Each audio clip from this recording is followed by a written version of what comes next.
A haunting melody drifted through the summer air on Michigan Avenue, rising above the cacophony of car horns and city chatter. 8-year-old Lily Montgomery stood barefoot on the sidewalk, her dirty blonde hair catching the golden afternoon light as her clear voice carried a folk song so sorrowful it stopped pedestrians in their tracks. Beside her, a German shepherd with intelligent eyes and a distinctive scar along his flank sat perfectly still, holding a worn baseball cap gently between his teeth. Officer Nathan Calloway heard the singing before he saw her. Something in that child's voice, pain disguised as beauty, made the hairs on his neck stand up. As he approached, the dog's ears perked forward, his posture shifting from relaxed to alert. Not aggressive, Nathan noted, but watchful. The girl's song faltered when their eyes met, and the dog let out a low whimper, nudging something in her pocket, a glint of silver. "That's quite a voice you've got," Nathan said, noticing the bruises on her thin arms and the way she instinctively stepped back. A woman in designer clothes dropped a 20 in the hat. "Such a well-trained pair," she remarked, hurrying away. Nathan's instincts, honed through 20 years on the force, screamed that something here was terribly wrong, something far darker than a homeless child and her faithful companion. Leave a like and share your thoughts in the comments along with the city you're watching from now. Let's continue with the story. Lily Montgomery had the kind of eyes that haunted you, deep blue like her father's, with a wisdom no 8-year-old should possess. 3 years on the streets had hardened her in some ways, yet somehow preserved an innocence in others. Her small frame, clothed in layers despite the summer heat, carried itself with practiced invisibility, a skill honed by necessity. When she sang, though, that disguise fell away, revealing the child of Sarah Montgomery, once the most celebrated choir director at St. Michael's Church. The worn leather songbook tucked inside her jacket was her most precious possession, alongside the mysterious silver key she kept on a string around her neck. Lily never spoke of what it opened, but her hand often drifted to it when she felt threatened, which was frequently. Her intelligence manifested in careful calculations which streets were safest, which shopkeepers might offer day-old bread, which policemen to avoid. She trusted no one in authority, her eyes narrowing with suspicion whenever official help was offered. Duke was no ordinary stray that had attached himself to a vulnerable child. The 7-year-old German shepherd moved with military precision, his training evident in every controlled movement. The patch of missing fur on his right flank covered a scar from the same night Lily's world had shattered. Once the pride of the K-9 unit, Duke had been officially listed as missing, presumed deceased after the accident that claimed Robert and Sarah Montgomery's lives. Only he knew how he'd pulled the screaming child from the sinking vehicle, how he'd guided her away from the relatives who came looking for her with cold eyes and grasping hands. Officer Nathan Calloway carried his own ghosts. At 42, his face bore the weathered lines of a man who'd seen too much and slept too little. 5 years ago, his daughter Emily had been killed by a drunk driver, a loss that had hollowed him out, leaving a void his badge couldn't fill.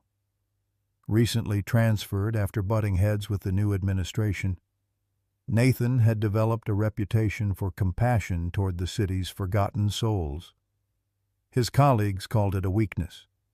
He considered it the only part of him still truly alive. What connected these 3 broken beings went beyond the official records. Robert Montgomery had been more than just another detective. He had been investigating corruption within the department's highest ranks before his car accidentally plunged into Lake Michigan one rainy night. The official report cited brake failure, case closed. But Duke's eyes held a different story, one of deliberate murder, and the key around Lily's neck might just unlock the truth. The summer storm came suddenly, sheets of rain hammering down on Chicago's streets, sending pedestrians scurrying for cover. Nathan Calloway pulled his patrol car to the curb near St. Michael's Church, an imposing Gothic structure long abandoned by its congregation but not by those seeking sanctuary from the elements. His windshield wipers fought a losing battle against the downpour as lightning illuminated the boarded windows. Something intuition, or perhaps the nagging memory of a child's haunting voice, urged him to check inside. The heavy wooden side door yielded to his push, hinges groaning in protest. Nathan's flashlight beam cut through the darkness, revealing fallen plaster and broken pews. "Police!" he called out, his voice echoing in the cavernous space. The answering silence was broken only by the patter of rain against stained glass, until a barely perceptible whine reached his ears. In the former choir loft, Nathan found Lily lay curled on a makeshift bed of flattened cardboard and tattered blankets, her small body rising and falling in sleep. Duke's head rested on his paws, amber eyes reflecting the flashlight beam, watchful but not aggressive. The dog's posture communicated clear understanding. "I know what you are, and I'm deciding whether you're a threat." "Hey there," Nathan said softly, crouching at a respectful distance. "Bad night to be without proper shelter." The girl stirred, eyes flying open in alarm. Duke was on his feet instantly, positioning himself between Lily and the officer, not growling but tense with potential energy. "I'm not here to hurt you," Nathan said, holding up empty palms. "Just checking that everyone's safe during the storm." Lily sat up, pulling her knees to her chest. "We're fine, sir. We'll be moving on when the rain stops." Her practiced politeness broke Nathan's heart. No child should be this skilled at deflecting adult concern. "I'm Officer Calloway." "Nathan Calloway. You've got quite a voice. I heard you singing on Michigan Avenue earlier." Something in his tone must have reassured Duke, who relaxed marginally, though his eyes never left Nathan's hands. "Where are your folks?" "Sweetheart?" he asked, already knowing the answer wouldn't be simple. "Heaven," Lily replied matter-of-factly. "Just me and Duke now," Nathan nodded, choosing his next words carefully. "I need to take you somewhere safe. There are people who can help." "No."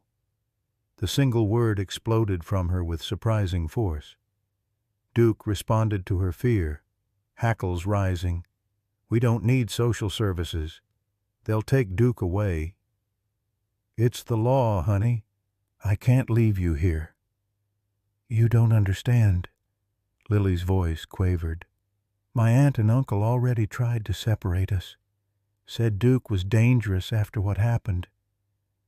But he saved me. He pulled me out when the car was sinking." Nathan's brow furrowed. "Sinking?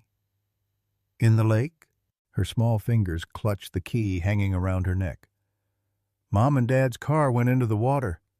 Duke got me out through the broken window." A cold feeling settled in Nathan's stomach. "What were your parents' names?" "Lily." "Robert and Sarah Montgomery." She studied his face. "Dad was a police officer, too. Like you." The name hit Nathan like a physical blow. Robert Montgomery, not just any officer, but a decorated detective who'd been in Nathan's academy class.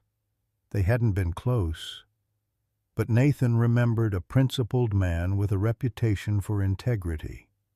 The accident had made headlines briefly: detective and wife drown, daughter missing, presumed dead. Except she wasn't dead. She was here, alive, homeless, and in hiding.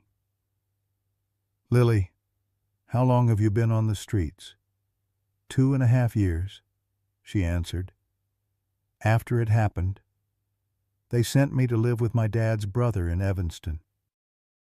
But Uncle William hated Duke, said he was going to have him put down because he was unstable after the accident. Her voice hardened. "So we left. Duke takes care of me, and I take care of him."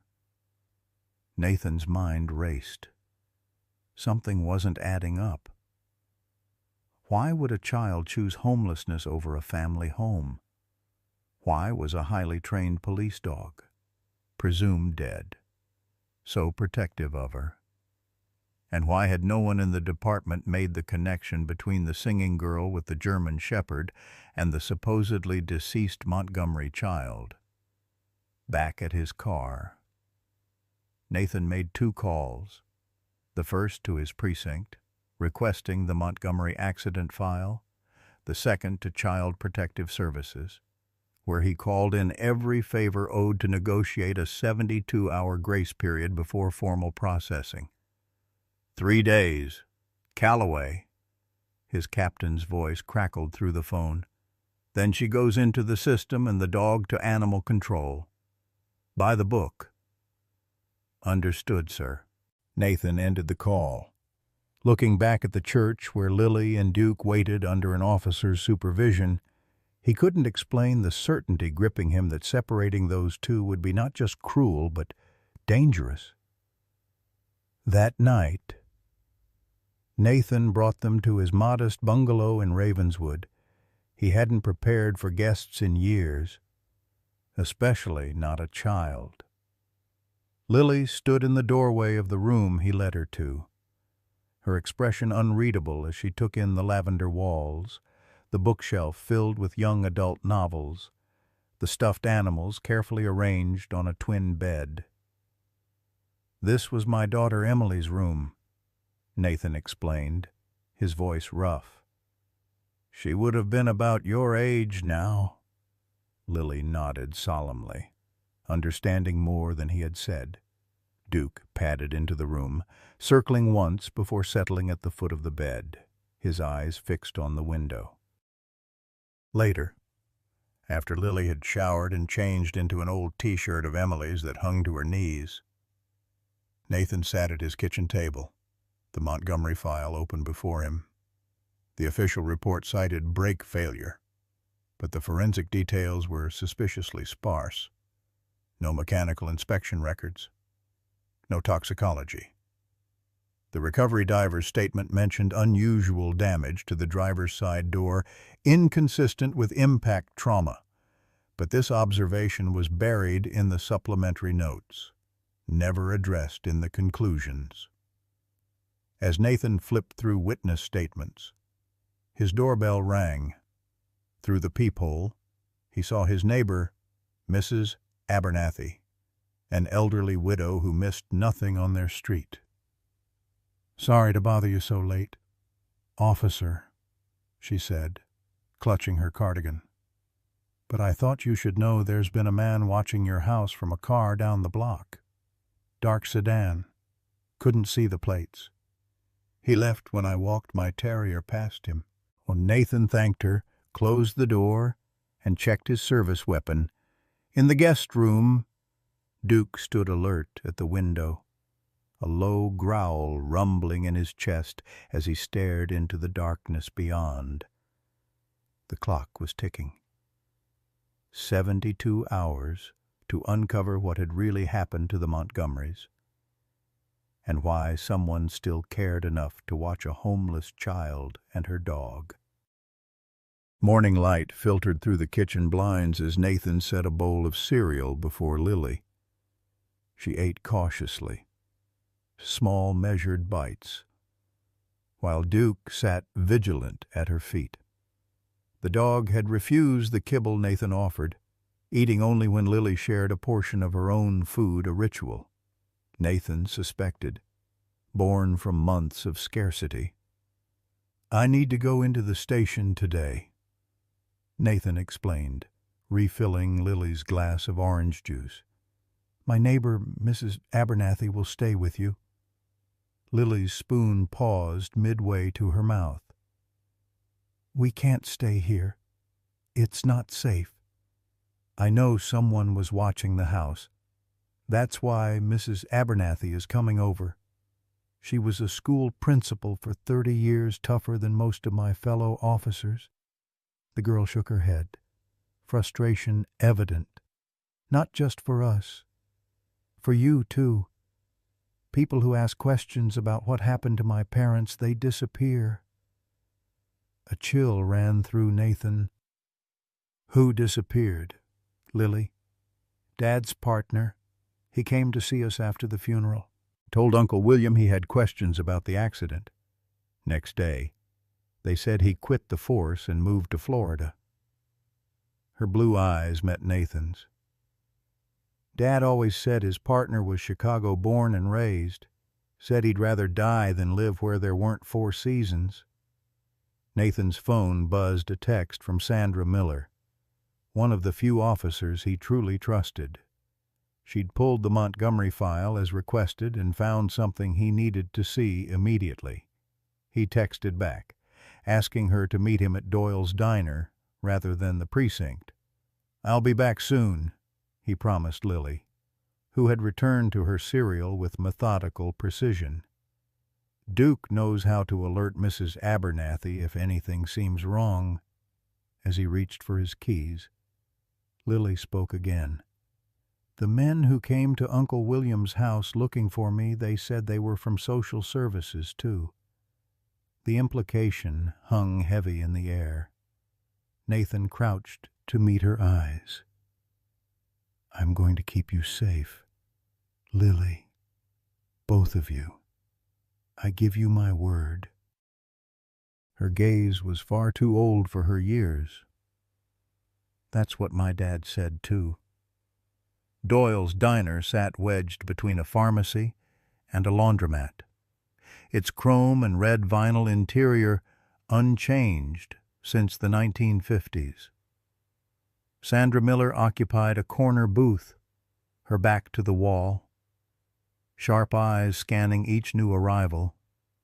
At 45, Sandra had the no-nonsense demeanor of someone who'd fought for every inch of ground in her 20-year career.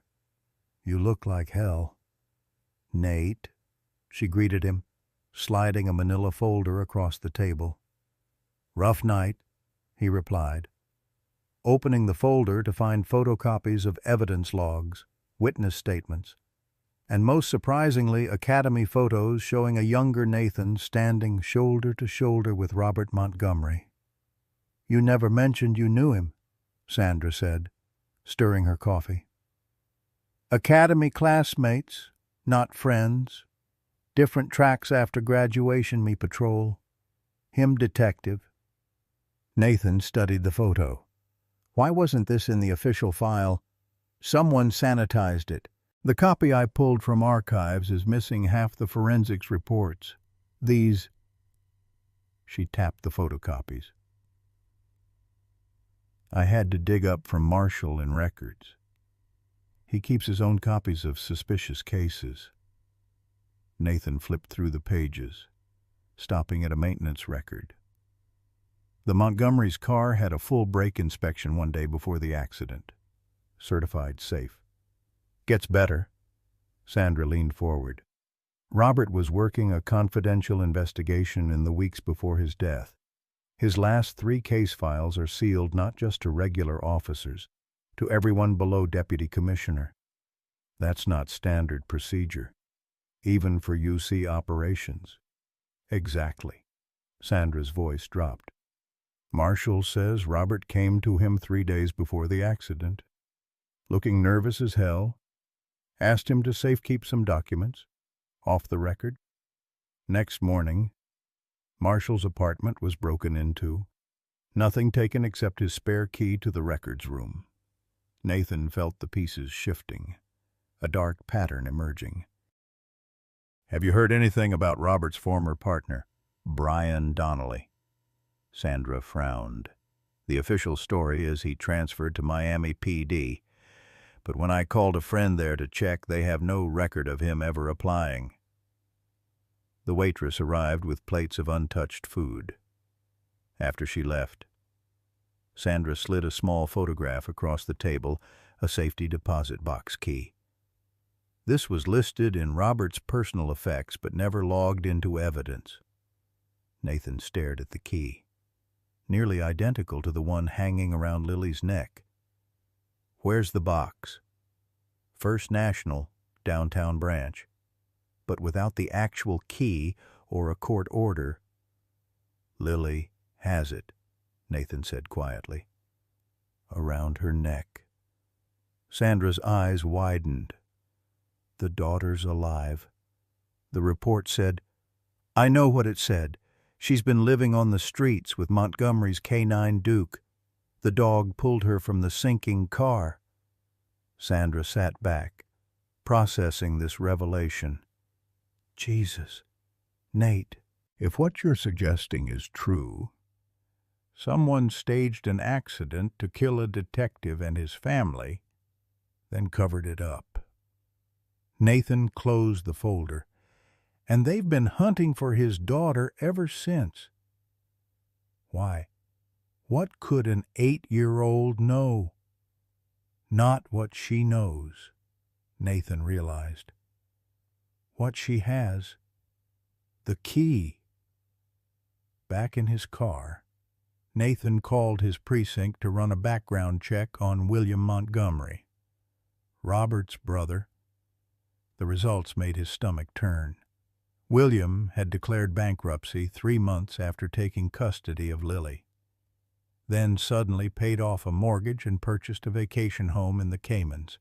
His job as a mid-level insurance adjuster couldn't explain the financial windfall. When Nathan pulled into his driveway, Mrs. Abernathy met him at the door, her usual composure shaken. "A woman came by," she reported. "Said she was from CPS, checking on the child's welfare, had ID and everything, but when I called the office to verify, they had no record of sending anyone." "She left, but not before taking pictures of your house with her phone." Nathan found Lily sitting on Emily's bed, Duke's head in her lap as she softly sang a lullaby.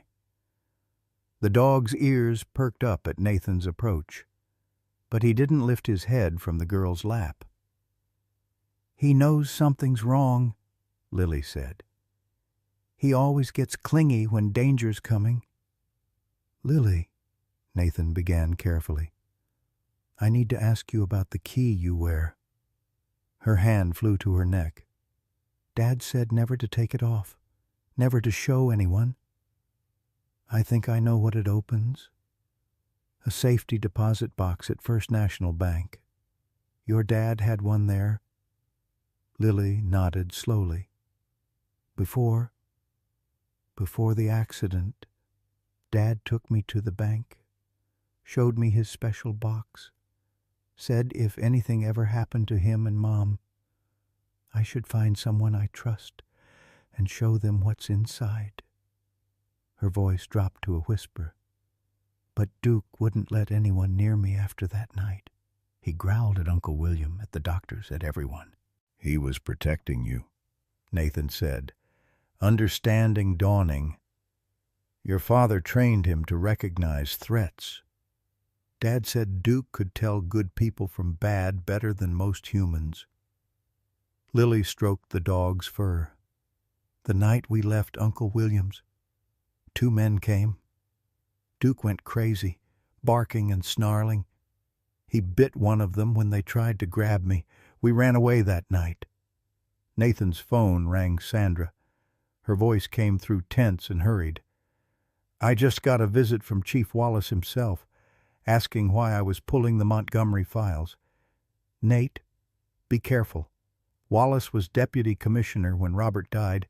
He personally signed off on the accident report." As Nathan ended the call, Duke suddenly raised his head, a low growl building in his chest. From outside came the sound of a car engine starting. "Pack what you need," Nathan told Lily. "We're going to the bank." The countdown in Nathan's head grew louder. 48 hours remaining before social services would demand answers he couldn't give, not without putting Lily at even greater risk. The First National Bank of Chicago stood as a monument to old money and discretion, its limestone facade weathered by decades of lake-effect winters. Nathan parked 3 blocks away, his police instincts on high alert. He helped Lily adjust a Cubs baseball cap over her blonde hair and instructed her to keep her head down. "Remember what we discussed," Nathan said, checking the street before they exited the car. "If anything happens, you take the emergency phone I gave you and find a crowd. Call Sandra's number, not 911. Lily nodded solemnly. Duke walked between them, no longer wearing his canine vest, but still carrying himself with unmistakable purpose. Nathan had debated leaving the dog behind, but ultimately recognized that Duke's protective instincts might prove vital. The bank's security guard eyed them as they entered the marble-floored lobby. Nathan approached the customer service desk, his badge discreetly visible. "I need access to a safety deposit box," he explained to the manager, a thin man with wire-rimmed glasses. "Special circumstances." In the privacy of the manager's office, Nathan laid out the situation in carefully edited terms: a deceased officer's daughter, evidence relevant to an ongoing investigation, the 72-hour window before child services intervened. He could see the manager weighing liability against civic duty. "This is highly irregular," the man said finally. "Without a court order or the registered owner present." "My dad said the box is in both our names," Lily interrupted, her voice small but certain. "Robert and Lily Montgomery." The manager frowned, typing at his computer. His eyebrows rose. "There is indeed a joint registration, with special instructions that the minor co-owner may access the box if accompanied by law enforcement." He studied Lily. "We would need to verify your identity, young lady." Lily reached beneath her shirt and produced the silver key, along with a laminated card Nathan hadn't seen before, a miniature copy of her birth certificate. "Dad made me memorize my Social Security number, too," she added. 20 minutes later, they were alone in a viewing room with a long metal box between them. Lily's small hands trembled as she inserted her key alongside the bank's master key. The lock turned with a solid click. Inside lay several sealed envelopes, a USB drive, a small voice recorder, and a worn leather notebook, similar to the one that contained Sarah Montgomery's songs. Nathan photographed everything with his phone before touching anything, cop instincts kicking in. The top envelope bore a single word in bold marker, "Lily." With a nod from Nathan, she opened it, pulling out a letter written in a strong, angular hand. "Little Songbird," Lily read aloud, her voice catching. "If you're reading this, then what I feared has happened. I'm so sorry I couldn't protect you and Mom from the storm that's coming. Know that we love you more than anything in this world." She paused, collecting herself before continuing. "Trust Duke. I've trained him to recognize the people involved in what I'm investigating. He knows their scents, their voices. He'll protect you until you find someone worthy of your trust to help you finish what I started." Nathan felt a chill as Duke's amber eyes seemed to study him with renewed intensity. The rest of the letter contained instructions. The notebook contained names, dates, and locations, evidence of a human trafficking operation involving high-ranking police officers, judges, and business leaders. The USB drive held financial records. The voice recorder contained conversations Robert had secretly taped. "Dad says I need to give these to someone brave enough to finish his work," Lily concluded, looking up at Nathan with those piercing blue eyes. "Someone who won't be bought or scared away." The weight of that trust settled on Nathan's shoulders as he examined the notebook. What he found made his blood run cold. Chief Wallace's name appeared repeatedly, alongside shipping manifests, offshore account numbers, and dates corresponding to the arrivals of cargo vessels from Eastern Europe and Southeast Asia. Even more disturbing, William Montgomery, Robert's own brother, was listed as a facilitator who provided temporary housing for merchandise. "Your uncle," Nathan said carefully, "did he ever have people staying at his house? People who didn't speak English?" Lily nodded. "Girls mostly. They stayed in the basement. Uncle William said they were exchange students, but they looked scared all the time. After Dad and Mom died, more girls came. That's when Duke started acting really protective of me. Wouldn't let Uncle William near me alone." The implication turned Nathan's stomach. Duke hadn't just been protecting Lily from people who might want the evidence, he'd been protecting her from becoming part of the operation herself. "We need to get this to the FBI," Nathan decided, carefully repacking the evidence. "This goes beyond Chicago PD."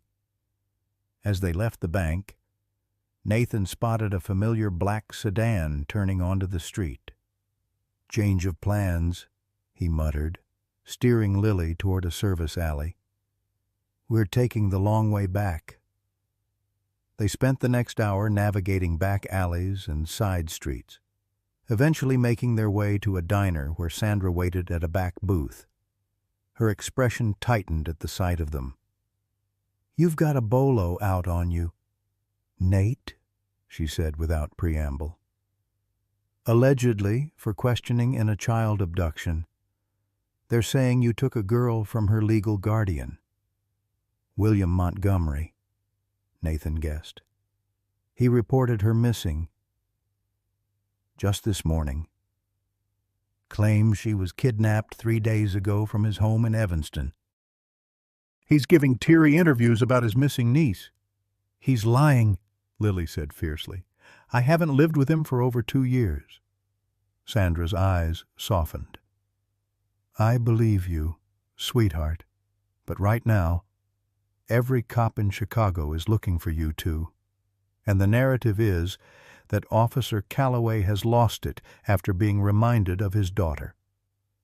Nathan placed the safety deposit box key on the table. "We need to get this evidence to someone who can't be bought. Federal." "I've got a contact in the Chicago field office," Sandra said. "But we need to be careful. If Wallace suspects we're going to the feds—" "Already does," Nathan replied grimly. "Black sedan's been following us since we left the bank." Sandra nodded toward the diner's rear exit. "My car's out back. I'll create a distraction." Outside, the summer heat had intensified, the air thick with approaching rain. They made it 3 blocks in Sandra's sedan before Nathan spotted 2 police cruisers blocking the intersection ahead. "We need somewhere to regroup," Nathan said, directing Sandra to turn down a residential street. "I know a place," Lily offered unexpectedly. "When we first started living on the streets, there was a lady who helped us, Miss Claire. She gives food to homeless people from her restaurant kitchen.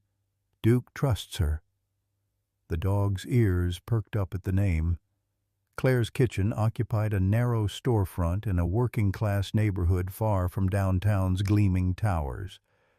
The lunch rush had ended, leaving the small restaurant nearly empty when they slipped in through the back door. A tall black woman in her 60s looked up from chopping vegetables, her surprise quickly shifting to concern. "Lord have mercy, little songbird," she breathed, immediately putting down her knife to embrace Lily. "Where have you been? I've been putting food out back for months, hoping you'd return." "We had to keep moving," Lily explained. "But Duke remembered you were safe." Claire's eyes moved from Lily to Nathan and Sandra, assessing. "Police?" she noted, nodding at their subtle but unmistakable bearing. "You in trouble, child." "They're helping us," Lily assured her. "They're trying to find out who hurt Mom and Dad." Understanding dawned in Claire's eyes. "The car accident wasn't an accident," she stated, rather than asked.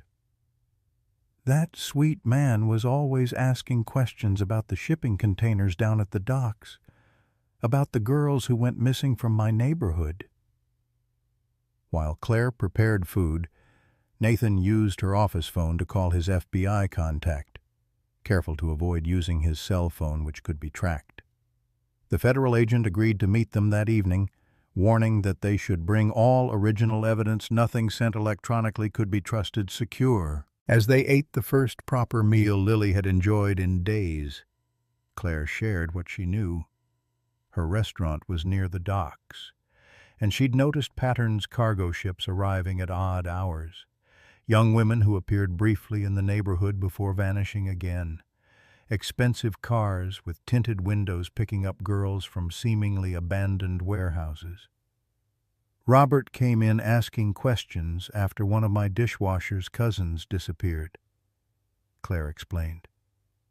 "Said he was working off-book because his supervisors kept shutting down his inquiries. He'd bring Duke with him when he came. That dog could sense which dock workers were involved, would get all alert around certain men. That's why they had to eliminate Robert." Sandra realized. A decorated detective with evidence of human trafficking involving department brass, he could bring down the entire network.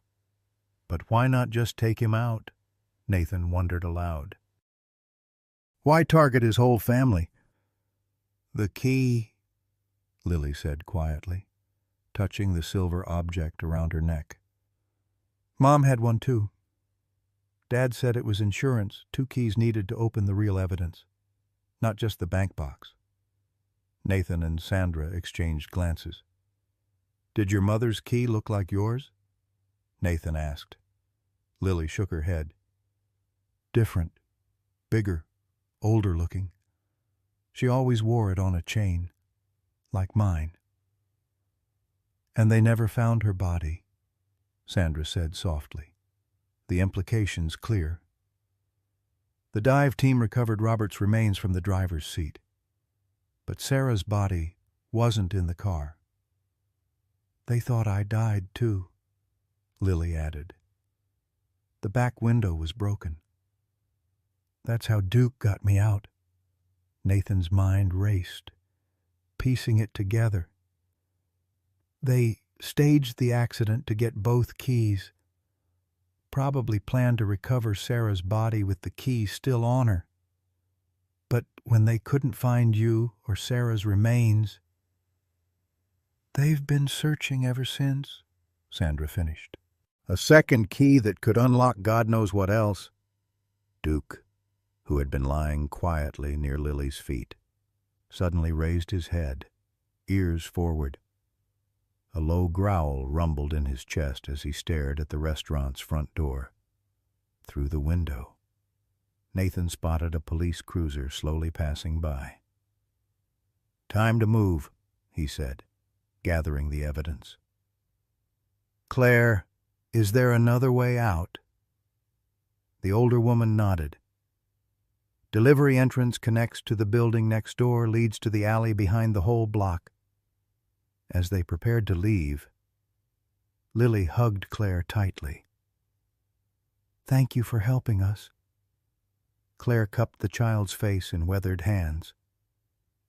"Your daddy was trying to save girls who had nobody to speak for them. You finish his work.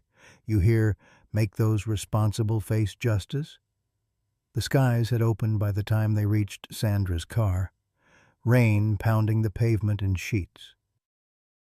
Nathan checked his watch. 24 hours remained before Child Services would officially intervene, likely placing Lily in emergency custody while the investigation into her abduction proceeded. They needed to reach the FBI contact before Wallace's people found them. Sandra drove cautiously through the downpour, wipers struggling against the deluge. "We need to assume my car's been flagged by now," she said. "We should switch vehicles before meeting your Fed." Nathan nodded, then frowned as he noticed Duke's behavior in the back seat. The dog had positioned himself protectively around Lily but kept glancing backward through the rear window. "I think we're being followed," Nathan said, checking the side mirror. Through the rain-distorted glass, he could make out headlights maintaining a consistent distance behind them.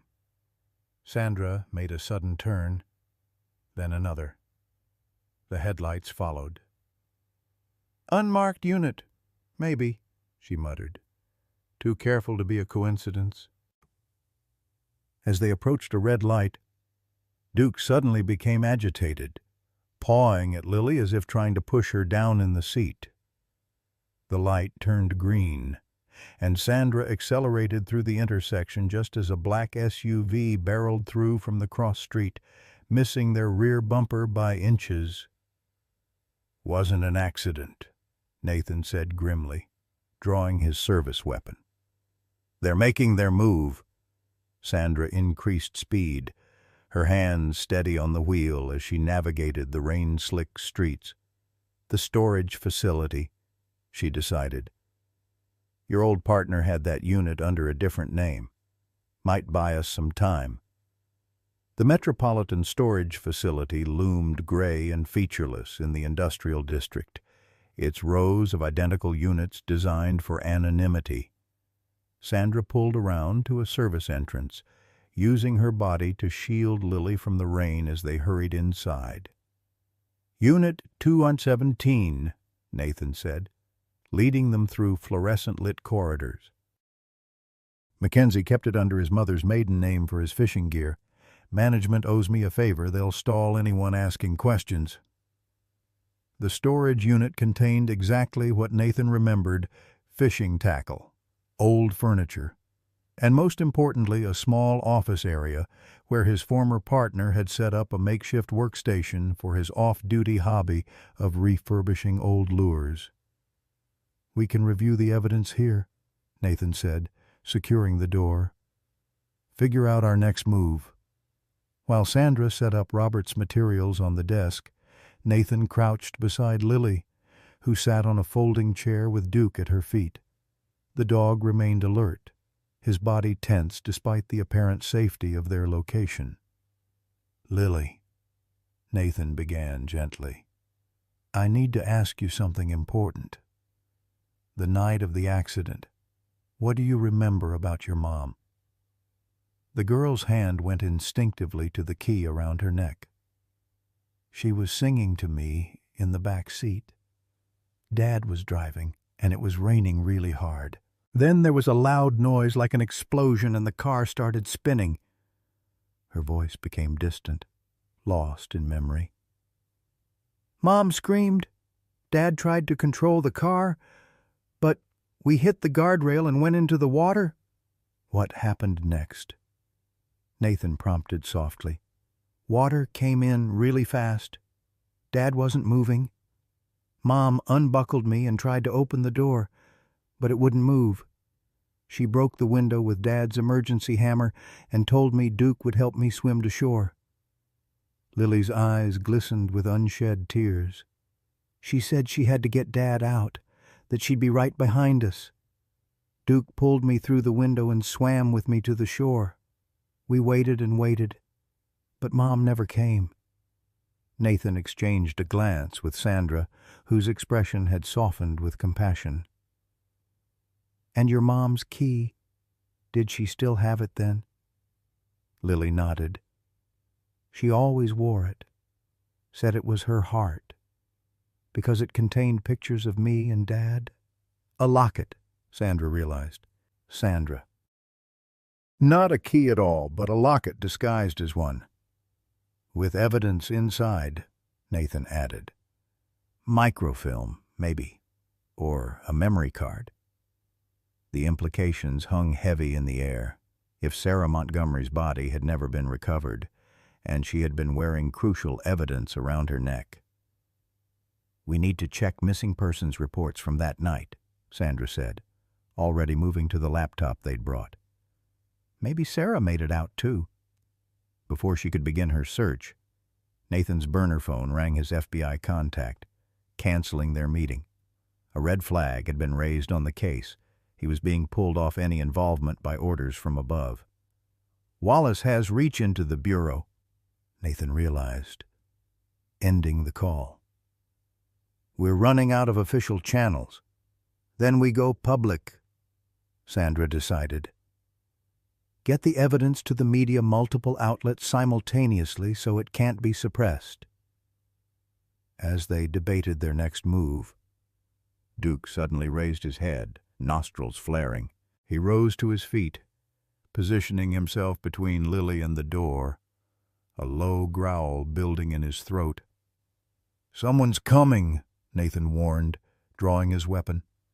The storage facility's overhead lights flickered once, twice, then went out completely, plunging them into darkness broken only by the glow of Sandra's laptop screen. "Power cut," Sandra whispered, closing the computer to eliminate the light source. Not a coincidence.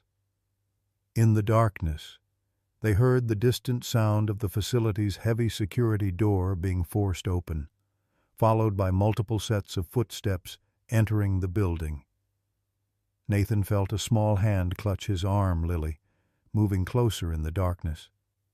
"It's them," she whispered. "The men who came to Uncle William's house. Duke remembers." As if confirming her words, Duke's growl deepened, the sound vibrating through the small storage unit. Nathan's hand found the dog's back, feeling the muscles bunched and ready beneath the thick fur. "There's another way out," Nathan said, remembering the facility's layout. "Service corridor connects to the loading dock. If we can reach it without being seen." A voice echoed down the corridor outside, amplified and distorted by the building's metal walls. "Officer Calloway," the voice called, smooth and reasonable. "This has gone far enough. We just want the girl and the evidence. Come out now, and no charges will be filed against you or Officer Miller." Sandra's hand found Nathan's arm in the darkness. "I know that voice," she whispered. "James Whitmore, the philanthropist. The man who funds the Police Benevolent Association," Nathan added, the pieces clicking into place. "The same man who established the scholarship fund in Robert's name after his death." Lily's grip on Nathan's arm tightened. "He used to come to our house," she whispered. "Dad didn't like him, but had to be nice because he was important and—" Her voice faltered. "He's the man who's been leaving food and money for us sometimes, on the streets. Said he was just a friendly neighbor trying to help." The revelation struck Nathan like a physical blow. Whitmore hadn't just been involved in the conspiracy that killed Robert Montgomery. He'd been tracking Lily all along, gaining her trust, waiting for her to lead him to the evidence. Footsteps grew closer, methodically checking each storage unit. They had minutes, perhaps less, before they were discovered. "The ventilation shaft," Sandra whispered, pointing to a metal grate near the ceiling. It connects to the adjacent building. Lily's small enough to fit through. And Duke might manage. And us? Nathan asked. Sandra's smile was grim in the dim emergency lighting that had finally flickered on. We create a diversion. Give them time to reach safety. The clock in Nathan's head continued its relentless countdown, each second bringing them closer to discovery. The evidence they'd uncovered pointed to a conspiracy reaching into the highest levels of Chicago's power structure, and the only witnesses were a discredited cop, his partner, an 8-year-old girl, and a dog that had already cheated death once to protect her. The ventilation shaft was smaller than Nathan had hoped, its metal walls close and confining. He boosted Lily up first, her small frame easily navigating the narrow passage. Duke proved more challenging, 90 pounds of muscle and determination that barely squeezed through the opening, his nails scrabbling against the metal as Sandra pushed, and Lily called encouragingly from ahead. "Take this," Nathan whispered, pressing his phone into Lily's hand once Duke was through. "I've texted the address of a reporter, Melissa Chen, at the Tribune. She helped expose corruption in the 28th Precinct last year. If we don't meet you there in 2 hours, show her everything." Lily's eyes widened with understanding. "You're not coming with us?" "Right behind you," Nathan promised, knowing it might be a lie. "Duke knows the way out. Follow him," as Lily's sneakers disappeared into the darkness of the shaft. Sandra checked her weapon, 6 rounds remaining, plus a backup clip. Nathan had his service pistol with a full magazine. Against an unknown number of armed men, the odds weren't favorable. "Like Alamo Elementary all over again," Sandra remarked, referring to a hostage standoff they'd faced years earlier. "We walked out of that one," Nathan reminded her. "Yeah, but I was younger and you were thinner." Their grim humor was interrupted by the metallic click of the storage unit's lock being manipulated from outside. They positioned themselves on either side of the door, weapons ready. The door slid upward with a rattling groan. A beam of light swept the interior, catching the empty space where Lily and Duke had been moments before. As the first figure stepped inside, Nathan brought his weapon down hard on the man's wrist, sending a flashlight clattering to the ground. Sandra simultaneously disabled a second man with a precise strike to the knee.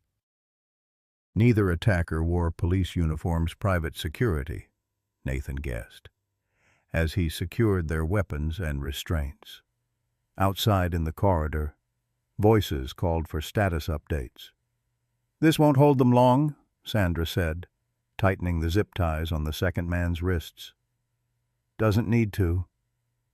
Just needs to buy Lily time."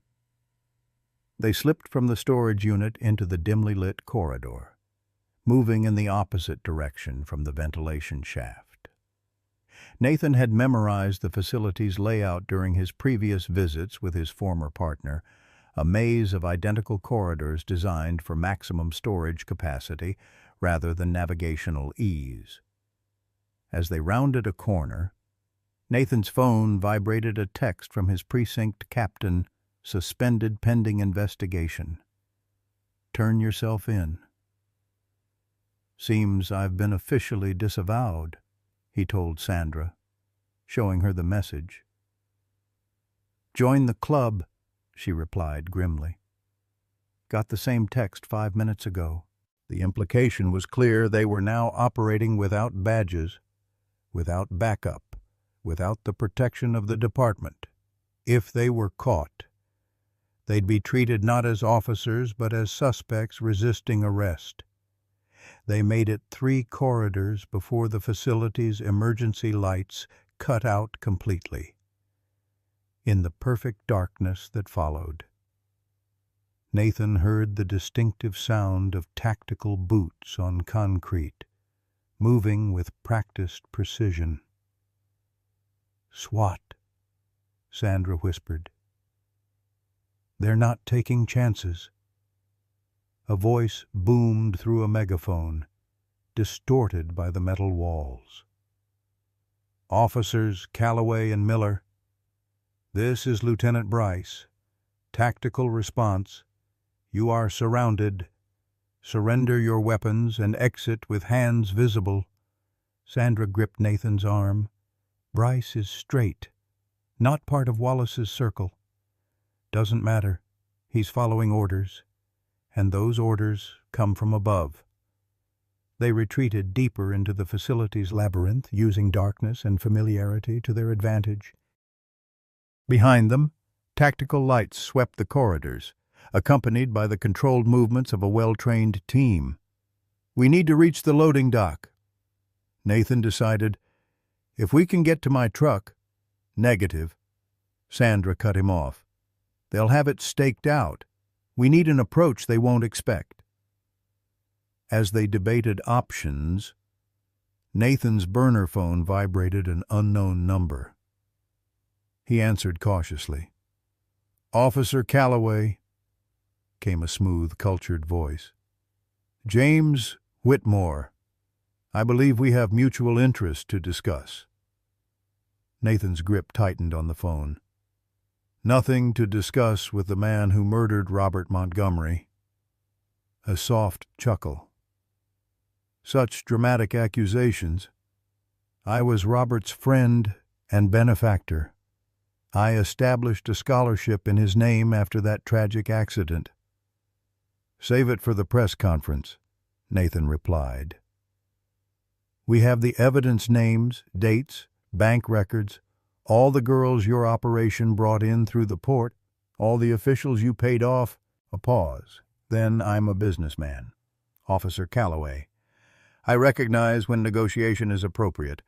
What would it take for this matter to resolve quietly? Name your price. Justice for Robert and Sarah Montgomery. An admirable sentiment, but justice rarely pays the bills. Consider your position suspended, hunted, your career in ruins. The girl will end up in the system regardless. Why sacrifice everything for principles that the world has long abandoned? Nathan thought of Lily's determined face as she disappeared into the ventilation shaft, of Duke's unwavering protection, of Robert Montgomery who had died trying to expose the truth. Not all of us are for sale. Whitmore. The man's voice hardened. Everyone has a price. Officer, if not money, then perhaps survival. The tactical team has orders to consider you armed and dangerous. Mistakes happen in such operations. The call ended abruptly. Seconds later, a flashbang grenade detonated 2 corridors away, its concussive force rattling the metal storage doors. They're done negotiating, Sandra observed, checking her weapon one final time. Got a plan B. Nathan pointed upward, to where the sprinkler system crisscrossed the ceiling. We trigger that, create confusion, make our way to the northeast exit. It's least likely to be heavily covered. Sandra nodded, already searching for the nearest fire alarm. Just like our academy days, create a distraction. Exploit the chaos. The alarm's piercing wail shattered the silence an instant before the sprinklers activated, sending cascades of water throughout the facility. They moved quickly through the resulting confusion, using the water-slicked floors and poor visibility to their advantage. They had nearly reached the northeast exit when a figure loomed in the doorway, Chief Wallace himself, flanked by 2 officers Nathan didn't recognize. That's far enough, Wallace called, his service weapon aimed squarely at Nathan's chest. I'm disappointed. Calloway, you had such a promising career. Before or after I started asking questions about Robert Montgomery, Nathan replied, water streaming down his face from the sprinklers overhead. Wallace's expression remained impassive. Montgomery was a tragedy. A good officer who stuck his nose where it didn't belong, like you're doing now. A good officer who discovered you were taking payoffs to look the other way while girls were trafficked through our port. Sandra countered, her weapon steady despite the water pouring down. You have no idea how this city really works, Wallace said, his voice almost pitying. The arrangements that keep the peace, the compromises necessary for civilization to function. Selling human beings isn't a compromise, Nathan responded. It's a crime. Wallace sighed. Where's the girl? Calloway. This ends now, one way or another. Safe. Beyond your reach. No one's beyond reach in my city. Nathan noticed something Wallace couldn't see from his position, a service door opening silently behind the chief, revealing a tactical officer whose expression shifted from determination to confusion as he overheard the conversation. Your city, Nathan pressed, keeping Wallace's attention. Thought you answered to the mayor, the citizens, the law. Idealism, Wallace scoffed. Whitmore understands reality. Power, money, influence. These are the forces that truly govern. The law is just a story we tell children. The tactical officer's weapon lowered slightly, his eyes meeting Nathan's for a brief, significant moment. So, Robert had to die. Sandra continued, picking up Nathan's strategy. Because he wouldn't accept your reality. Robert could have been reasonable, Wallace replied, taken his share like everyone else. Instead, he threatened everything we've built. The scholarships, the community programs, the reduced crime rates in priority neighborhoods, all funded by Whitmore's business enterprises. Blood money, Nathan said, built on the suffering of trafficked women and girls. Collateral damage for the greater good. The tactical officer had heard enough. He stepped forward, weapon raised. Chief Wallace, I need you to lower your weapon and place your hands behind your head. Wallace's expression flickered with momentary confusion before settling into cold anger.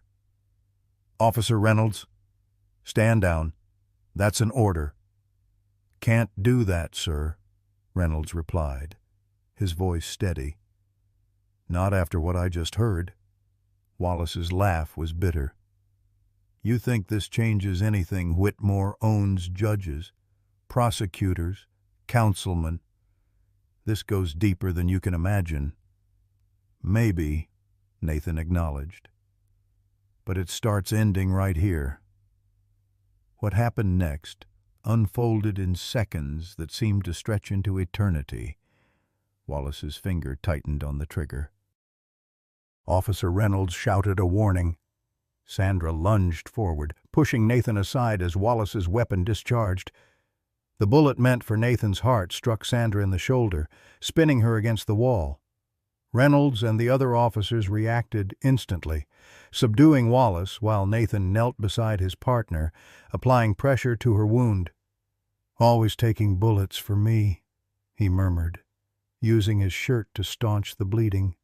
Someone has to, she managed through gritted teeth. You're too stubborn to duck. Outside, sirens wailed as additional units responded to the shots fired.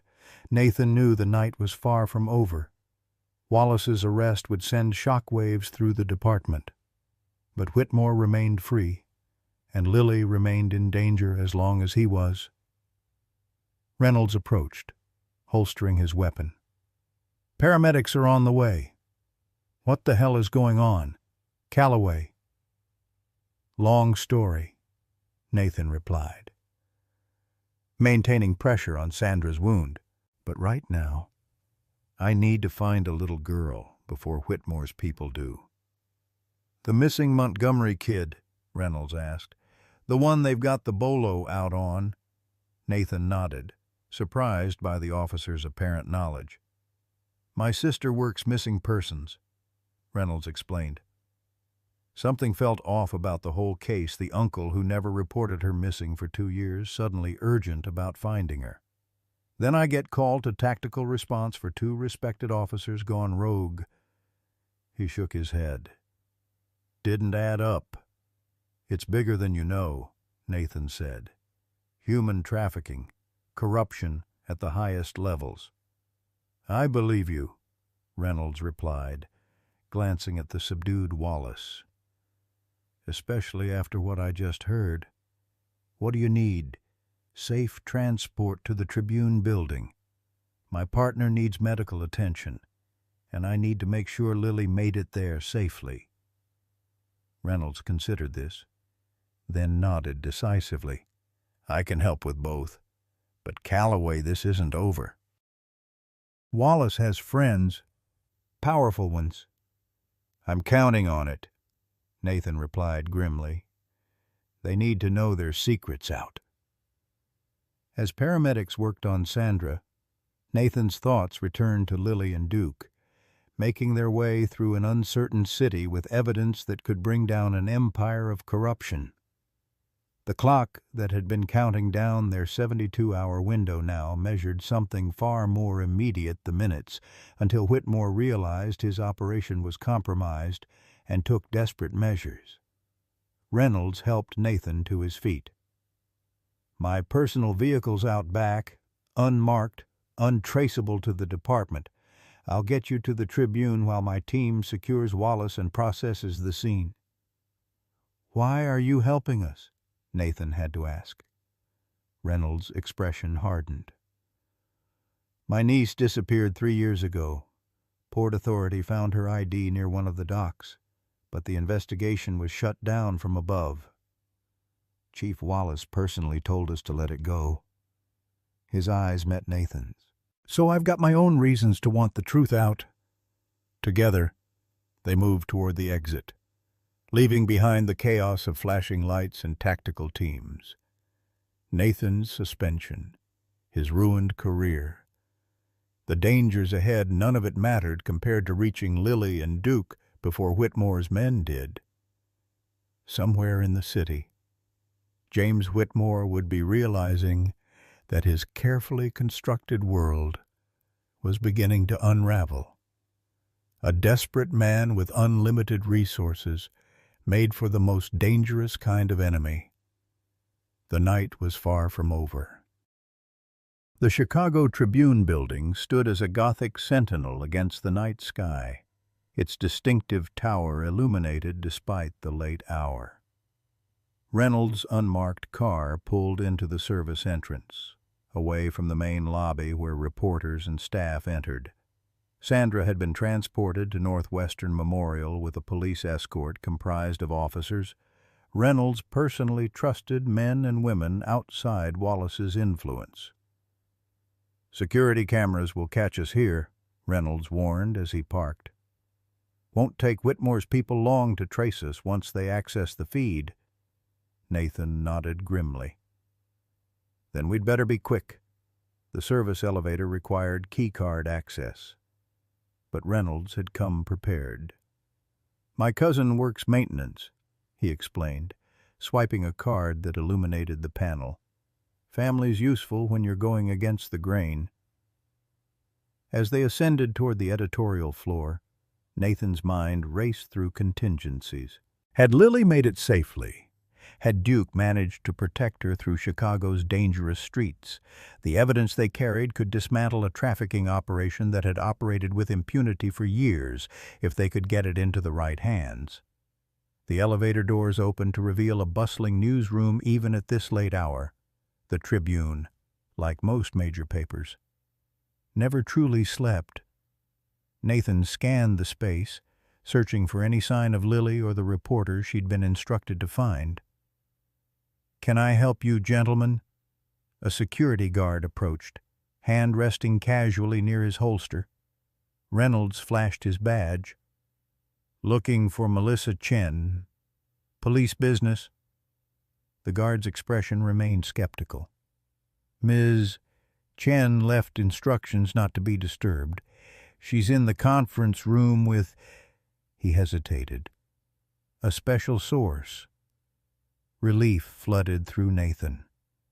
Blonde girl with a German shepherd. The guard's surprise confirmed it before he could answer.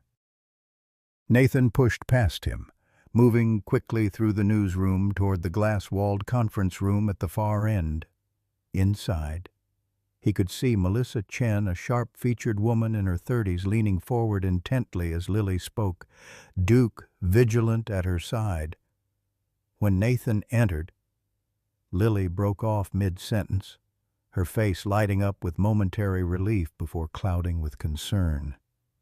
"Where's Officer Miller?" "Hospital," Nathan answered honestly. "She's going to be okay." He turned to the reporter. "Ms. Chen, thank you for helping her." Melissa Chen studied him with the calculating gaze of someone who had built a career separating truth from lies. "Officer Calloway, your reputation precedes you, especially tonight." She gestured to a laptop open on the conference table, displaying a breaking news alert: Chicago police chief arrested in corruption probe. "That was fast," Reynolds remarked from the doorway. "News waits for no one," Chen replied, "especially not when it involves the police chief being taken out in handcuffs. But that's just the tip of the iceberg, isn't it?" Her gaze shifted between Nathan and Lily. "This young lady has been showing me some very interesting documents." Duke, who had maintained his protective position beside Lily, relaxed marginally at Nathan's presence but remained alert, his amber eyes constantly scanning the room's entrances. "How much has she told you?" Nathan asked. "Enough to understand why certain powerful people want to silence her." Chen answered. "Human trafficking, police corruption, the murder of her parents disguised as an accident." She gestured to the materials spread across the table. Robert Montgomery's notebook, the USB drive, printed photographs. "This is Pulitzer material. Officer Calloway. The kind of story journalists dream about and the kind that gets them killed." "Then you understand the risk," Nathan said. Chen's smile was grim. "I've received 3 death threats this year for stories with far less impact than this one. Risk comes with the territory." She turned to Lily. "Your father was a brave man. He documented everything meticulously." "Dad said evidence has to be bulletproof," Lily replied softly. "Because the truth isn't enough if you can't prove it." "A wise man. Your father." Chen agreed. Then looked back to Nathan. "I've already uploaded copies to our secure server and sent encrypted files to colleagues at 3 other publications. If anything happens to me or anyone involved..." The story still breaks. Nathan felt a weight lift from his shoulders. The evidence was safe, multiple copies in multiple locations. Even Whitmore couldn't suppress it now. "What about Chief Wallace?" he asked. "Any statement from the department?" "Official line is ongoing internal investigation," Chen replied. "Unofficial sources say he's lawyered up and refusing to cooperate. But..." She picked up her phone, checking a new message. "This is interesting. James Whitmore just announced an emergency press conference for 7 a.m. tomorrow. Care to speculate what that's about?" "Damage control," Reynolds suggested from his position by the door. "Distancing himself from Wallace before the connection becomes public." Nathan shook his head. "Whitmore doesn't distance himself from problems. He eliminates them," as if summoned by the mention of his name. Nathan's burner phone rang the same unknown number from earlier. "Officer Calloway." Whitmore's voice came through, smooth as ever despite the circumstances. I see we've reached an impasse. It's over, Whitmore, Nathan replied, putting the call on speaker. Wallace is in custody. The evidence is with the press. Multiple copies. A setback, certainly, Whitmore acknowledged, his tone unnervingly calm. Wallace was always the weak link too attached to his position, his reputation. Men like that break easily when pressured. Men like you? You mean, is that why you're calling to negotiate surrender terms? Whitmore's laugh was genuine. Surrender, my dear officer. You misunderstand the situation entirely. Wallace's arrest is inconvenient but manageable. The evidence troubling but not insurmountable. Do you truly believe you're the first to discover our operation? Others have tried to expose us over the years, reporters, prosecutors, even federal agents. Would you like to know what they all have in common? Enlighten me, Nathan said, his gaze meeting Chen's, who had begun typing rapidly on her laptop. They're forgotten, discredited, or simply gone. Whitmore's voice hardened. Power isn't just about money, Officer Calloway. It's about connections, influence, the ability to rewrite truth itself. By this time tomorrow, Wallace will be portrayed as a rogue actor, his accusations the desperate lies of a corrupt official trying to save himself. Not this time, Nathan countered. The evidence is too solid, too widespread. Evidence is only as reliable as those who present it, Whitmore replied, a disgraced officer obsessed with a case reminiscent of his daughter's death, a reporter known for sensationalism, and the traumatized testimony of a child who's been living on the streets, suffering who knows what psychological damage. His tone became almost pitying. Who do you think the public will believe you, or the philanthropist who has funded hospitals, schools, community programs? Lily, who had been listening with increasing distress, suddenly spoke up. I know your voice, she said clearly. You were there that night. You ordered them to make sure no one survived. A moment of silence followed her accusation. When Whitmore spoke again, his tone had changed, all pretense of civility abandoned. You should have drowned with your parents, child. Duke growled at the threat in Whitmore's voice, the sound rumbling deep in his chest. I recognize that sound. Whitmore continued. Robert's loyal dog, the one that interfered that night. My men should have put it down when they had the chance.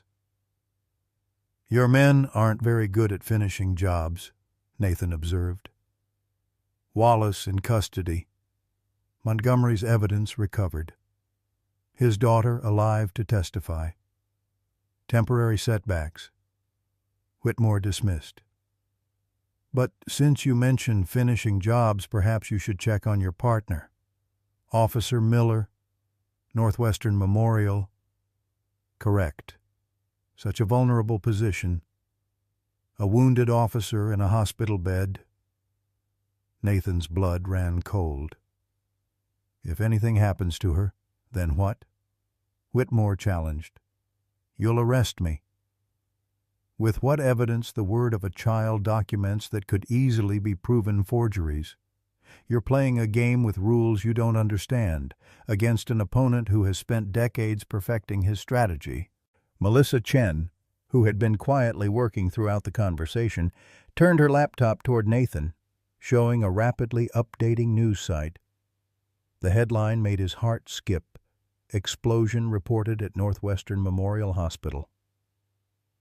It seems our conversation must end, Whitmore said, satisfaction evident in his voice. You have a choice to make. Officer Calloway, your partner, or the girl. My men are already at both locations. You can't save everyone." The call ended, leaving a terrible silence in its wake. Nathan stared at the news alert, which now showed live footage of smoke billowing from the hospital's east wing, the same wing where Sandra had been taken. "He's bluffing," Reynolds insisted. "Security at Northwestern is tight. No way his people could plant explosives." "He doesn't need to," Nathan realized. "Just create enough chaos to cover an assassination attempt." He turned to Chen. "We need a secure location for Lily and the evidence, somewhere off the grid." "My family has a cabin in Wisconsin," Chen offered. "No one knows about it except my sister." Nathan nodded. Decision made. "Reynolds, get them there. Take back roads. Switch vehicles if you can. I need to get to Sandra." "It's a trap," Reynolds warned. "That's exactly what he wants." "I know," Nathan acknowledged. "But I can't leave her unprotected." Lily approached, Duke at her side. "Take Duke with you," she said, her young face solemn with understanding beyond her years. "He can protect Officer Miller like he protected me." Nathan knelt to her level. "I need him to stay with you. Sweetheart, keep you safe." Lily shook her head stubbornly, a glimpse of the same determination that had kept her alive on the streets for years. "Duke knows what to do. Dad trained him for this." She turned to the German shepherd, placing her hand on his head. "Duke, protect," she commanded clearly.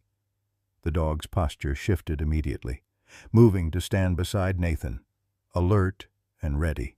There was an uncanny intelligence in those amber eyes, understanding of the situation, of the danger of what was being asked. Nathan felt the weight of the moment settle on his shoulders. This child, who had lost everything, was willing to send away her only constant companion, her protector for the past 3 years, to help save someone she barely knew. "I'll bring him back to you," Nathan promised. "Both of us." Lily nodded solemnly. "I know you will. You're like my dad. You keep your promises." As Reynolds prepared to escort Lily and Chen to safety, Nathan knelt beside Duke, looking into those knowing eyes. "Ready to finish what your partner started?" "Boy." Duke's soft whine and alert stance were answer enough. Together, they headed for the door, racing against time and a man whose power and cruelty seemed limitless. Behind them, Lily watched. Clutching her mother's songbook and her father's key, the last pieces of a family shattered by one man's greed. For the first time in 3 years, she would face the night without Duke's protection, placing her faith in the system her father had died trying to defend. Northwestern Memorial Hospital had descended into controlled chaos.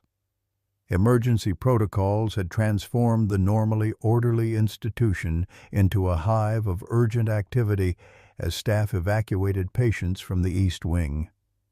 Fire alarms blared, their persistent wail underlying the authoritative voices of security personnel directing the evacuation. Smoke hung in the air, acrid and threatening, though the actual fire appeared contained to a single floor. Nathan parked haphazardly in the ambulance bay, Duke leaping from the passenger seat before the vehicle had fully stopped. The German shepherd's training was evident in his focused demeanor. No barking, no unnecessary movement, simply alert readiness as he stayed close to Nathan's side. "Police," Nathan announced, flashing his badge to the security guards at the entrance before remembering his suspended status. If they checked, he'd be detained. But in the current emergency, The harried guard merely nodded them through. "6th floor," Nathan muttered to Duke.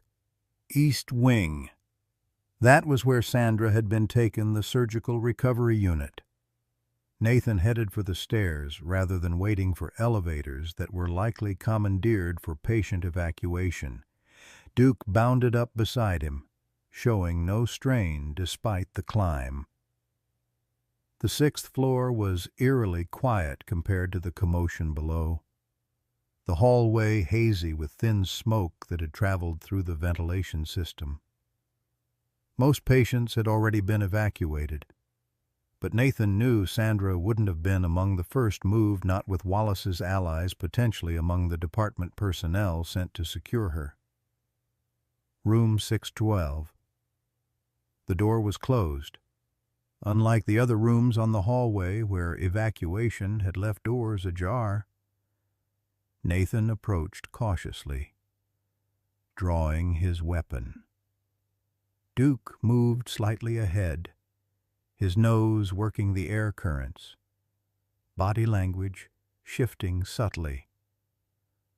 "Someone's inside," Nathan interpreted, reading the dog's signals. He positioned himself beside the door, Duke on the opposite side, and listened. Faint movement, the squeak of rubber-soled shoes on linoleum. More than one person. Nathan had seconds to decide his approach. Direct confrontation risked Sandra's life if she was indeed still inside. Waiting for backup wasn't an option, not when he couldn't trust who might respond. He holstered his weapon and instead pulled the fire alarm directly outside the room. The immediate shriek of the alarm was his cover to throw the door open, Duke surging in ahead of him. The scene inside crystallized in an instant. Sandra, pale but conscious in the hospital bed, a man in scrubs with his back to the door, preparing a syringe. Another man in a security uniform by the window, hand moving toward his concealed weapon. Duke launched himself at the man with the syringe, his training evident in the precision of his attack, not going for the throat, but for the arm holding the potential weapon. Powerful jaws clamping down with controlled force. The man screamed, the syringe clattering to the floor. Nathan tackled the second man before he could draw his weapon, the momentum carrying them both against the wall. Years of street experience gave Nathan the advantage in close quarters. 3 sharp blows, and the man slumped unconscious. "Took you long enough?" Sandra managed from the bed, her voice weak but determined. She had already freed one hand from its restraints and was working on the other. Nathan secured the second attacker while Duke kept the first pinned to the floor, whimpering in pain and fear under the German shepherd's unwavering gaze. "Hospital security?" Nathan asked, checking the man's ID badge. "Fake," Sandra confirmed. "Real security evacuated this floor 20 minutes ago. These 2 stayed behind." She nodded toward the syringe on the floor. "That's not medication on my chart." Nathan retrieved the syringe carefully. "We'll get it analyzed. Evidence against Whitmore." "Whitmore?" The man under Duke's control found his voice. "We don't work for Whitmore. We're just hired help. Independent contractors." Plausible deniability. Nathan understood. Hired through cutouts so nothing traces back to him. "You don't understand what you're dealing with," the man continued, desperation creeping into his voice as Duke's growl rumbled deeper. "Whitmore has judges, politicians, even feds in his pocket. You can't touch him." "We already have," Nathan replied, helping Sandra from the bed. She winced as the movement jostled her bandaged shoulder. "Wallace is in custody. The evidence is with the press." The man's bitter laugh held no humor. Wallace is nothing. A middle manager. Whitmore's been running this operation for decades. Then you'd better start talking, Sandra suggested, steadying herself against Nathan. Because right now, you're looking at attempted murder of a police officer. That's life without parole in Illinois. Fear finally overcame loyalty. Whitmore's got a compound, north of the city, near Lake Forest, private security, restricted access. That's where he takes the high-value merchandise before distribution. Nathan and Sandra exchanged glances, the implication clear. High-value merchandise meant young women and girls, treated as commodities. "Is that where he's going now?" Nathan demanded. The man nodded. "He keeps emergency protocols. If an operation is compromised, everything moves to the compound until it can be relocated. He's probably there already, destroying evidence, preparing to disappear." "How many girls?"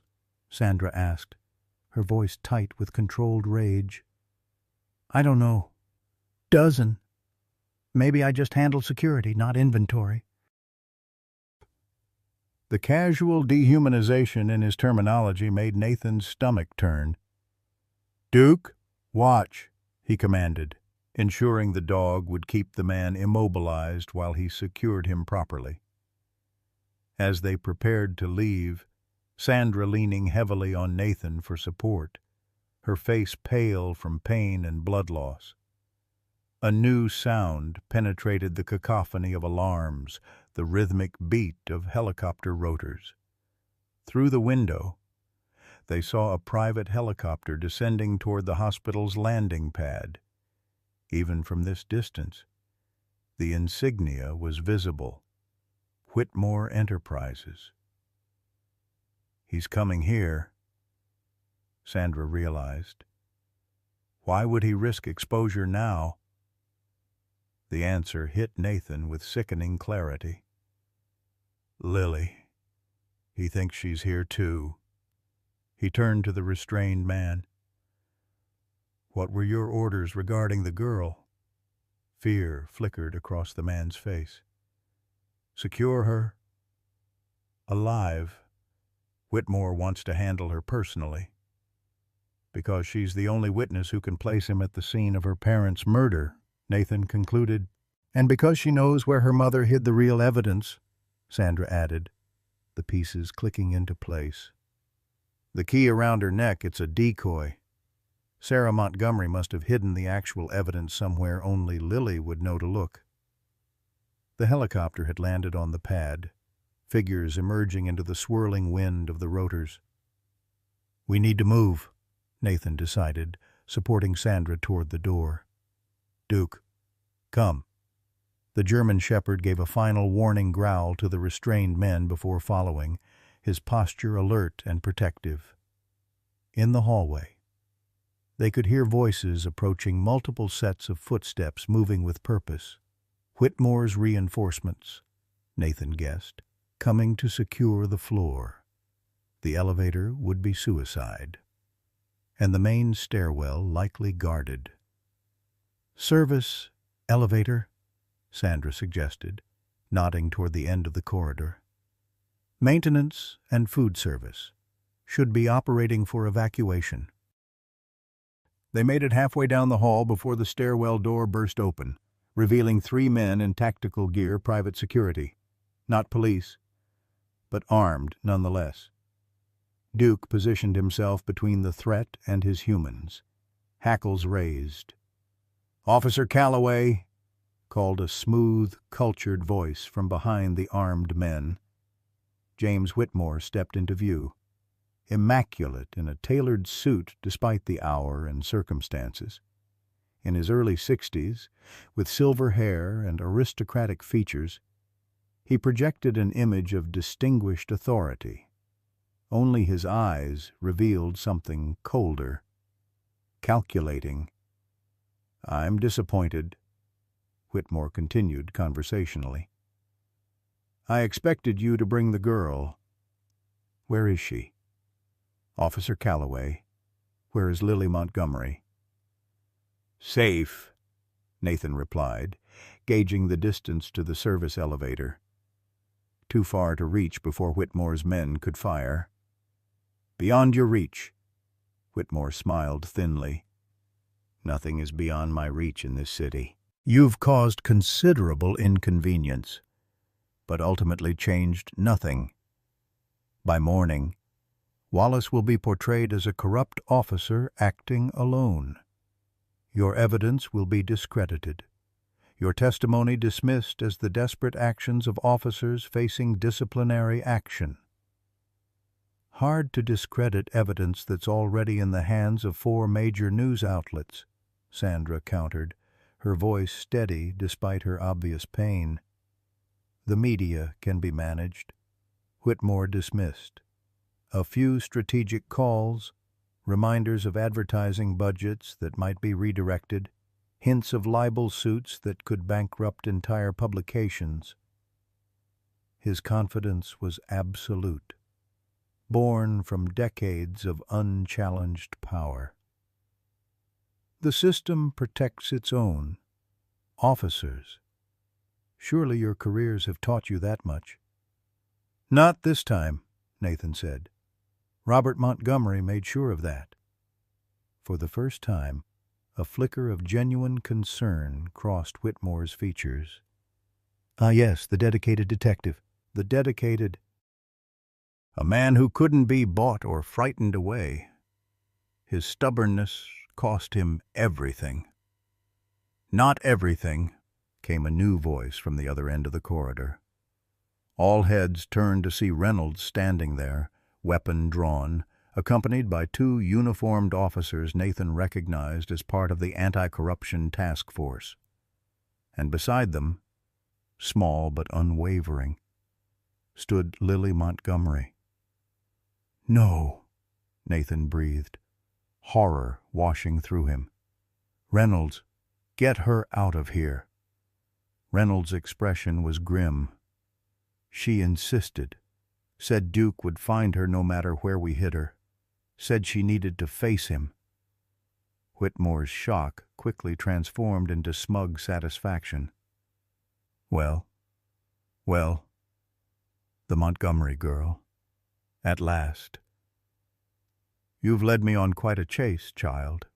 Lily stepped forward, Duke immediately responding to her presence, moving to position himself between her and Whitmore. The German shepherd's body language had changed, no longer defensive, but coiled with lethal intent, recognizing the true threat. You killed my parents, Lily stated, her young voice clear and unfaltering in the tense corridor. You told them to make the car go into the water. I heard your voice that night. Children's imaginations are so vivid, Whitmore replied smoothly. Trauma creates false memories. You know, your parents died in a tragic accident. Duke remembers too, Lily continued, unswayed. Dad trained him to remember scents, voices, people who were threats. Her hand rested on the dog's back, drawing strength from his solid presence. He's been protecting me from you for 3 years. Whitmore's patience visibly thinned. Enough of this absurdity. Take the girl. He ordered his men. Kill the others. What happened next unfolded with the choreographed precision of a dance long rehearsed. As Whitmore's men raised their weapons, Duke launched forward with explosive force, not toward the armed men but directly at Whitmore himself. The German shepherd's training was evident, not attacking to maim but to immobilize. Powerful jaws clamping around Whitmore's forearm as he tried to back away. Simultaneously, Nathan shoved Sandra behind him for protection as Reynolds and his officers engaged Whitmore's security team. Gunshots echoed in the confined space, the acrid smell of cordite adding to the lingering smoke. Nathan moved toward Lily, determined to shield her from the violence. But the girl stood transfixed, watching as Duke held Whitmore pinned against the wall, the powerful man's composure shattered by genuine fear. "Call him off," Whitmore demanded, blood seeping through his expensive suit sleeve where Duke's teeth maintained their controlled pressure. "For God's sake, call off the dog." "Why?" Lily asked, her voice unnervingly calm. "You wouldn't call off your men when my mom begged for our lives." In that moment, Nathan saw not just the vulnerable child he'd been protecting, but a glimpse of Robert Montgomery's unflinching determination.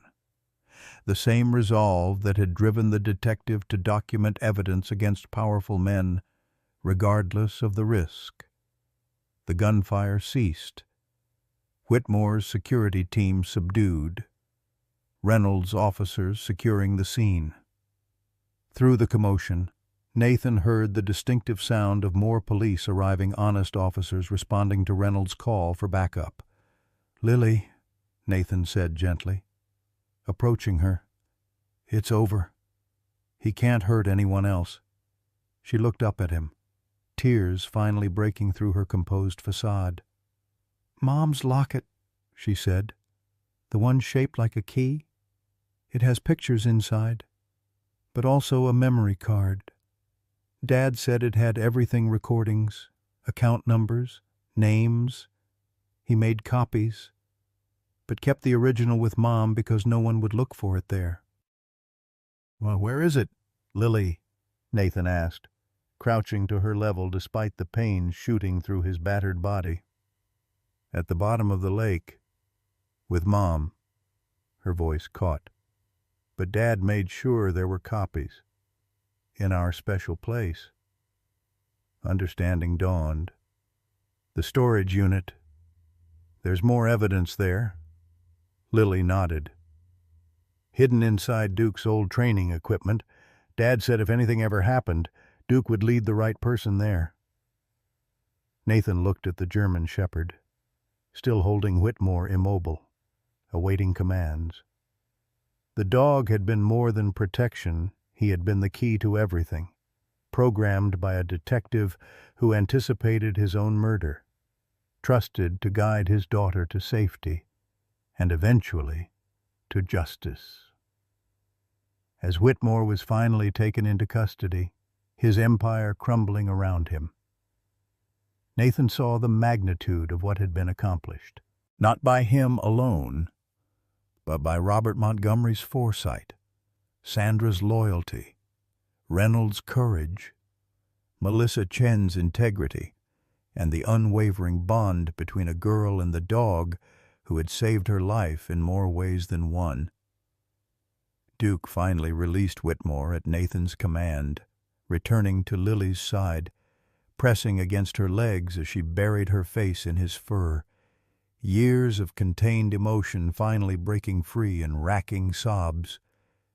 "He kept me safe," she whispered between tears. "Just like Dad said he would." Nathan placed a gentle hand on her shoulder, the other on Duke's head. "Your dad would be so proud of both of you." In the midst of chaos, surrounded by the aftermath of violence, a small moment of peace descended, a circle of protection around a child who had endured too much, a faithful guardian who had never wavered in his duty, and a detective who had found purpose again in honoring a fallen comrade's final wish. The long night was ending. Dawn would bring challenges of its own, statements to be given, evidence to be processed, a trafficking network to dismantle.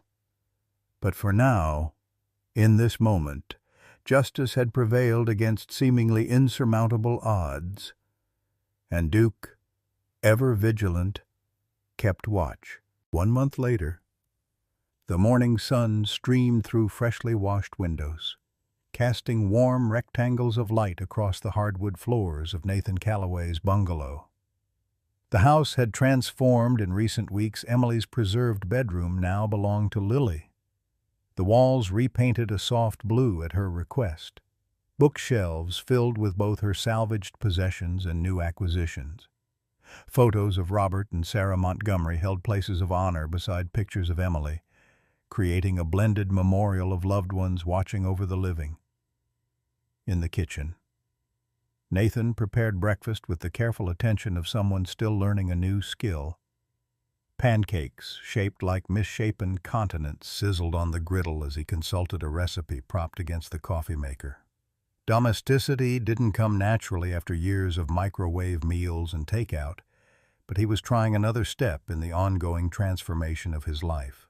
"You're flipping them too early," Lily observed from the doorway, still in pajamas adorned with musical notes, her blonde hair tousled from sleep. Duke padded silently beside her, his morning routine unchanging, a thorough inspection of the house's perimeter before allowing his charge to start her day.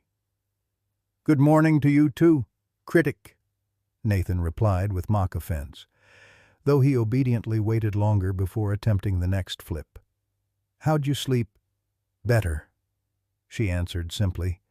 3 weeks in the house, and nightmares still came regularly, though with decreasing frequency. The therapist, a kind woman specializing in childhood trauma, had warned it would take time, perhaps years, for the psychological wounds to heal. Duke settled in his spot beside the kitchen table, positioned to observe both the front door and the backyard through adjacent windows. Some habits formed during years on the streets wouldn't be easily broken, for either Lily or her guardian. The morning news played softly on the small television in the corner, the anchor's voice providing background noise until certain words caught Nathan's attention. In ongoing developments from the Whitmore trafficking case, 3 more officials were indicted yesterday, including federal judge Raymond Hartley and Port Authority Director Thomas Gaines. This brings the total number of arrests to 17 in what prosecutors are calling the largest human trafficking and corruption case in Midwestern history. Lily glanced at the screen, her expression unreadable. At 8 years old, she understood far more than a child should about corruption, trafficking, and the justice system. Nathan sometimes found himself forgetting her age, especially when she spoke with the precise clarity that reflected her father's influence. "Will Mr. Whitmore stay in jail forever?" she asked, accepting a slightly misshapen pancake on her plate. Nathan considered his answer carefully. The truth, always they had promised each other that much, but tempered for her understanding. "The evidence against him is overwhelming," he explained. "Between your testimony, the documents your father compiled, and Duke's identification, the prosecutors are confident he'll receive multiple life sentences." Lily nodded, processing this as she methodically spread butter across her pancake. "And the girls, the ones he hurt, they're receiving help," Nathan assured her. "Medical care, counseling, legal assistance to stay in the country if they choose. The task force is working to reunite those who have families to return to." The aftermath of Whitmore's arrest had revealed the true scope of his operation. Dozens of young women trafficked through Chicago's port over the years. Documentation suggesting hundreds more through other cities where his influence reached. The human cost was staggering. The stories emerging in court testimony heartbreaking in their cruelty. The doorbell interrupted their breakfast. Duke, immediately alert though not alarmed, he had grown accustomed to certain visitors. Nathan checked the peephole before opening the door to Sandra Miller, her arm still in a sling, but color returned to her face after weeks of recovery. "Good morning, Calloway's," she greeted them, the plural still new but used with deliberate emphasis. The fostering paperwork had been expedited, With adoption proceedings already initiated, benefits of the case's high profile, and the clear bond between man and child. Duke welcomed Sandra with a gentle nudge against her good arm, his acceptance of her now complete. In the weeks since the hospital confrontation, the German Shepherd had gradually expanded his circle of trusted humans: Sandra, Reynolds, Melissa Chen, and Claire from the restaurant, who still sent occasional care packages of homemade treats. "Thought you might want to see this before the ceremony," Sandra said, handing Nathan an official envelope bearing the Chicago Police Department seal. Inside was a formal letter reinstating him to active duty, all disciplinary actions expunged from his record, along with a commendation for extraordinary service.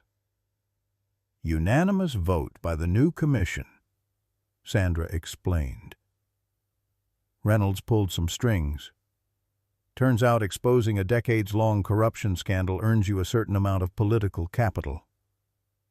Nathan set the letter aside, emotions more complex than simple vindication washing through him.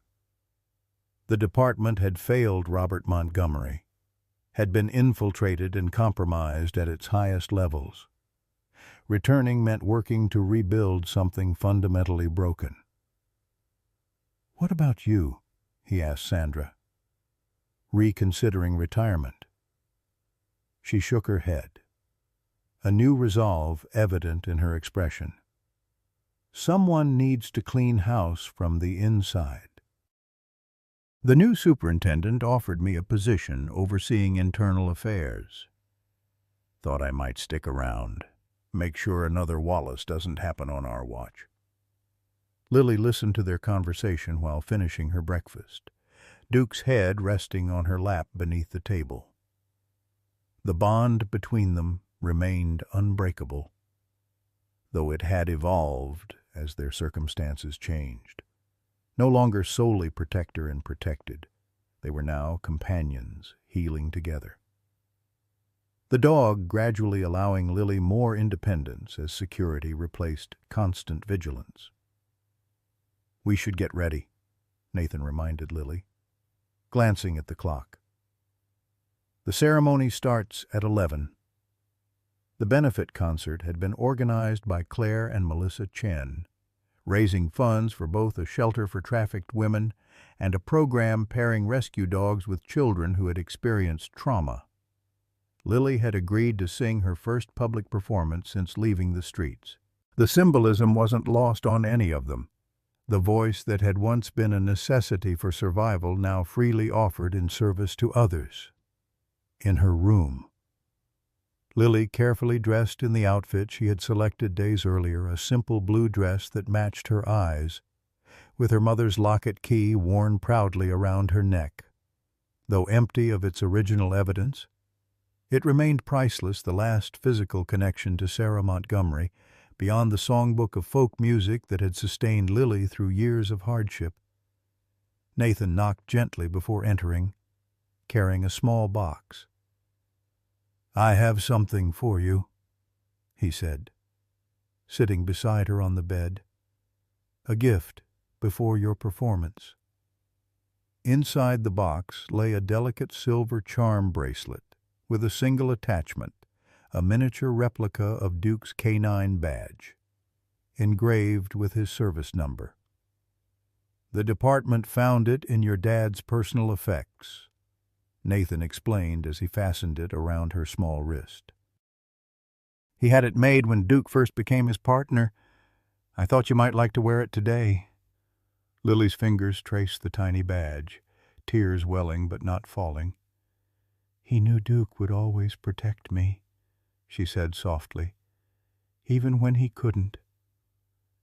Duke, sensing her emotion, moved to rest his head on her lap, amber eyes watching her with steady devotion. His graying muzzle and the slight stiffness in his movements were the only signs of the years and hardships he had endured, his purpose never wavering. As they prepared to leave for the concert, Nathan watched Lily kneel beside Duke, whispering something in the dog's ear that made his tail wag gently against the floor. The sight caught in Nathan's throat this miraculous survivor and her faithful guardian, both carrying scars visible and invisible, both finding a way forward through loyalty and love. Outside, Chicago stretched beneath a perfect blue sky, the city forever changed by the courage of one detective who had refused to look away from injustice, one dog who had fulfilled an impossible promise, and one child who had survived against overwhelming odds to ensure the truth would finally be heard. In the car, Lily sat in the back seat with Duke beside her, her small hand resting on his fur as she gazed out at the city that had once been their adversary and now offered a new beginning. The silver key around her neck caught the sunlight, transforming from a symbol of loss to one of hope, a reminder that some bonds can never be broken, some truths can never be silenced, and some guardians never abandon their watch. "Ready?" Nathan asked, meeting her eyes in the rear-view mirror. Lily nodded, a smile breaking through like sunshine after storm clouds. "Ready." Together, survivor, protector, and guardian, they drove toward a future none of them could have imagined in the dark days that had brought them together. Bound now by choice rather than circumstance, by love rather than necessity, by hope rather than fear. And Duke, ever vigilant, ever faithful, watched over them all. When we hear stories like Lily and Duke's, something resonates deep within our souls. Perhaps it's because we've lived long enough to understand that the most profound heroism often comes not from those with power, but from those who have every reason to surrender, yet choose to persevere. A homeless child singing on cold streets while her faithful dog stands guard reminds us of what we instinctively know to be true, that loyalty transcends circumstance, that courage wears many faces, and that family is defined not by blood, but by who stands beside us when the world turns dark. As we watch our own children and grandchildren navigate an increasingly complex world, Lily's story serves as both comfort and challenge, a reminder that one person's unwavering commitment to doing what's right can ripple outward to change countless lives. In our generation, we've witnessed remarkable changes, but the fundamental truths remain that the bond between a child and their protector is sacred, that justice may be delayed, but should never be abandoned, and that sometimes our most important legacy is not what we build or accumulate, but who we choose to protect and how faithfully we fulfill that promise.